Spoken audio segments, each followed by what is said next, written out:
In this video, we'll check out the tier 6 British medium tank, the legendary Cromwell, followed up by some fantastic gameplay. So stick around. Now roll the intro.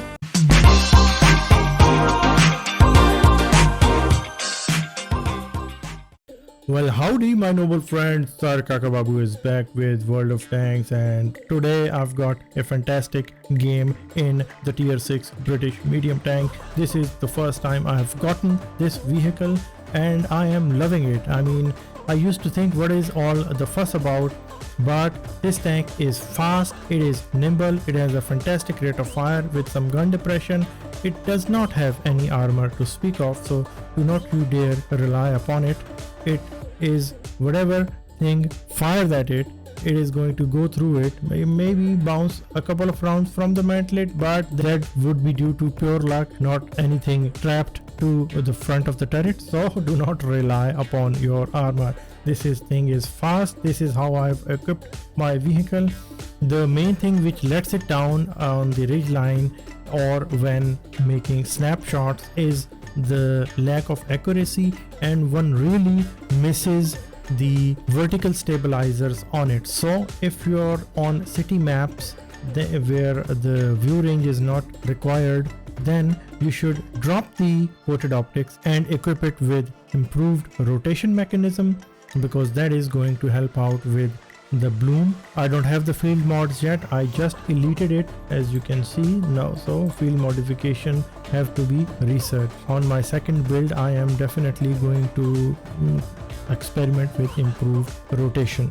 What do you need to know more about this vehicle? Well, not much. It is fast, nimble, fires fast, and it is just an all-around fantastic entry at tier 6. So now, without further ado, on to the battlefield.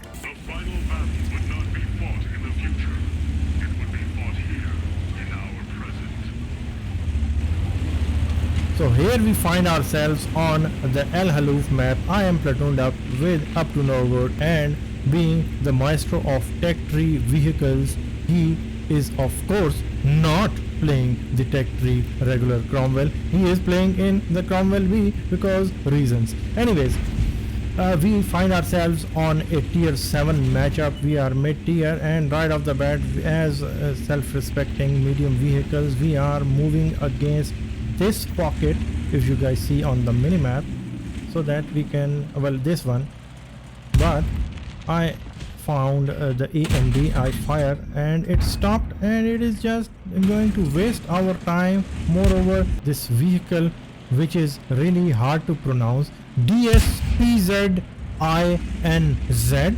with an apostrophe, what the hell is that? But anyways, nobody is over there. We have spotted the Panzer 4H and BZ58. NoGood has moved up, and of course I am going to move up against the enemy, because it seems that the enemy is on the back foot and is not really that aggressive. Even Heavy is thinking about moving against the BZ58. I move up against him, put a round into its side, making use of my decent gun depression, and the KV-85 and even Heavy are moving against him, and I am moving to help him out as well. BZ-58 tier 7 Chinese vehicle is being pounced upon by us, and he is eliminated. Meanwhile, NoGood, myself and KV-85 are now about to make a fantastic pincer maneuver, and we are going to circle around and fire at the enemies. Now I was calling out the targets on these enemies, and we were focus firing these vehicles. I say Panzer 4, I finish him off maybe, but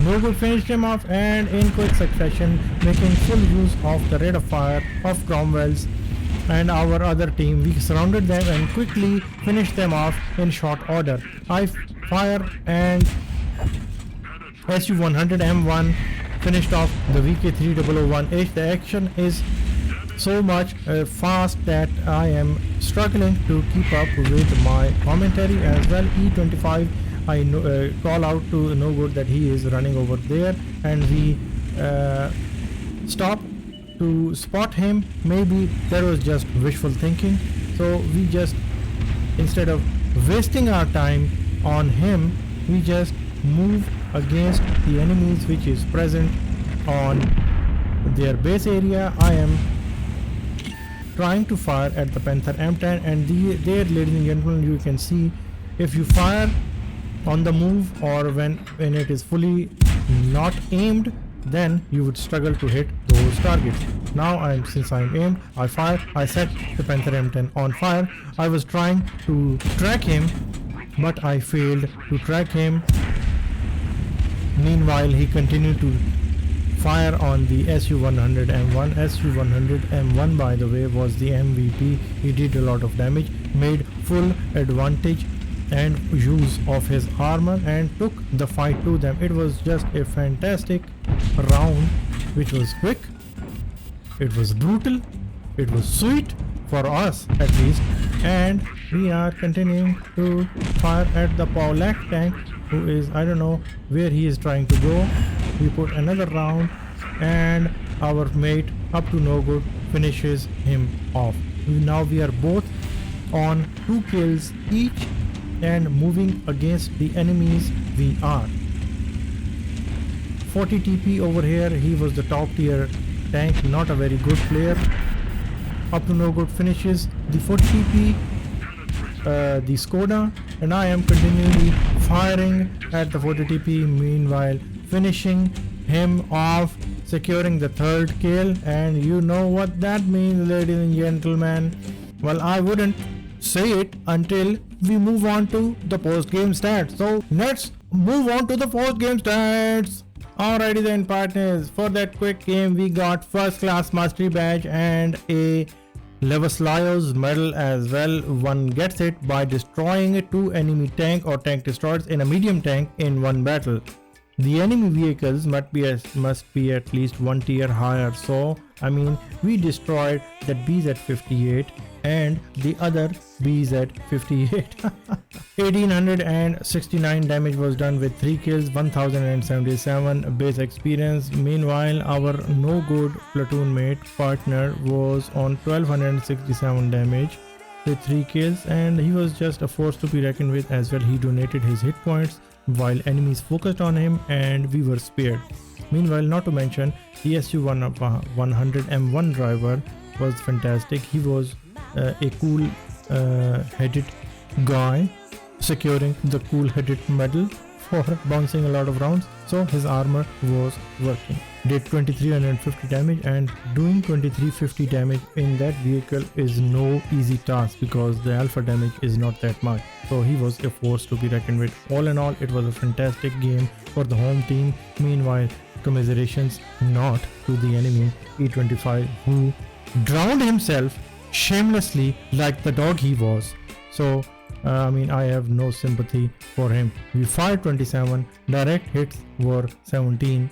So that shows you needs to keep firing the gun, that is, but the accuracy, if you are snapshotting, I mean, do not expect to hit all of your rounds. If they actually hit, it is by pure luck but not by any skill. So the accuracy of the gun is lacking. It has to be aimed, so snapshots are not recommended at all. Ladies and gentlemen, we made a healthy amount of profit with overall experience gained as well. So all in all, a fantastic game for the Cromwell and the Cromwell B. There you have it, partners. Nothing more to say about this tank. It is a very good entry at tier 6 and one of the most popular and one of the oldest but still popular vehicles. And if you're a new player, you should stay away from it because the skill required to play this tank properly is a bit on the higher side. You would be more suited to playing the T3485, which is